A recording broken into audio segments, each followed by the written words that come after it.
എല്ലാ ദിവസവും രാവിലെ സങ്കീർത്തനങ്ങൾ കേൾക്കുന്നതിനായും മറ്റുള്ളവരിലേക്ക് എത്തിക്കുന്നതിനായും ഈ ചാനൽ സബ്സ്ക്രൈബ് ചെയ്യുക. സങ്കീർത്തനങ്ങൾ അദ്ധ്യായം 30. യഹോവേ, ഞാൻ നിന്നെ പുകഴ്ത്തുന്നു, നീ എന്നെ ഉദ്ധരിച്ചിരിക്കുന്നു. എൻ്റെ ശത്രുക്കൾ എന്നെക്കുറിച്ച് സന്തോഷിപ്പാൻ നീ ഇടയാക്കിയതുമില്ല. എൻ്റെ ദൈവമായ യഹോവേ, ഞാൻ നിന്നോട് നിലവിളിച്ചു, നീ എന്നെ സൗഖ്യമാക്കുകയും ചെയ്തു. യഹോവേ, നീ എൻ്റെ പ്രാണനെ പാതാളത്തിൽ നിന്ന് കരയേറ്റിയിരിക്കുന്നു. ഞാൻ കുഴിയിൽ ഇറങ്ങിപ്പോകാതിരിക്കേണ്ടതിന് നീ എനിക്ക് ജീവരക്ഷ വരുത്തിയിരിക്കുന്നു. യഹോവയുടെ വിശുദ്ധന്മാരെ അവന് സ്തുതി പാടുവിൻ, അവൻ്റെ വിശുദ്ധനാമത്തിനു സ്തോത്രം ചെയ്യുവിൻ. അവൻ്റെ കോപം ക്ഷണനേരത്തേക്കേയുള്ളൂ, അവൻ്റെ പ്രസാദമോ ജീവപര്യന്തമുള്ളത്. സന്ധ്യയെങ്കിൽ കരച്ചിൽ വന്ന് രാപാർക്കും, ഉഷസ്സിലോ ആനന്ദഘോഷം വരുന്നു.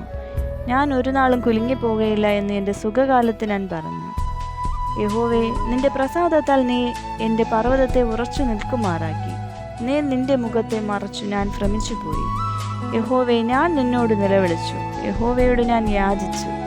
ഞാൻ കുഴിയിൽ ഇറങ്ങിപ്പോയാൽ എൻ്റെ രക്തം കൊണ്ട് എന്ത് ലാഭമുണ്ട്? ധൂളി നിന്നെ സ്തുതിക്കുമോ? അത് നിന്റെ സത്യത്തെ പ്രസ്താവിക്കുമോ? യഹോവേ, കേൾക്കണമേ, എന്നോട് കരുണയുണ്ടാകണമേ. യഹോവേ, എൻ്റെ രക്ഷകനായിരിക്കണമേ. നീ എൻ്റെ വിലാപത്തെ എനിക്ക് നൃത്തമാക്കി തീർത്തു. എൻ്റെ രക്തം നീ അഴിച്ച് എന്നെ സന്തോഷമുടുപ്പിച്ചിരിക്കുന്നു. ഞാൻ മൗനമായിരിക്കാതെ നിനക്ക് സ്തുതി പാടേണ്ടതിന് തന്നെ. എൻ്റെ ദൈവമായ യഹോവേ, ഞാൻ എന്നേക്കും നിനക്ക് സ്തോത്രം ചെയ്യും.